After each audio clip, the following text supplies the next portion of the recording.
বন্ধুগণ, এই যুগে ঠক বাঁচতে গাঁও যার, যে কোনো কাজে দালাল, আর যে কোনো দালাল ঠগ, কেউ মানসিকতা হিসাবে কাজ করে না।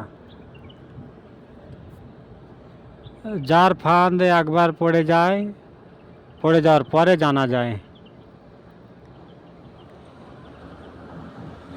তো একজনের কাছ থেকে ছেড়ে আরেকজনের কাছে কাজ করতে যায় যে মনে হয় এই ঠিক হবে,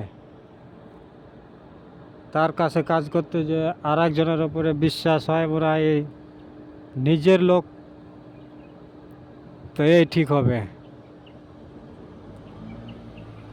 এরকম বাঁচতে কারো না কারোর ফাঁদে পড়তে হয়, আবার ঠকে যেতে হয়।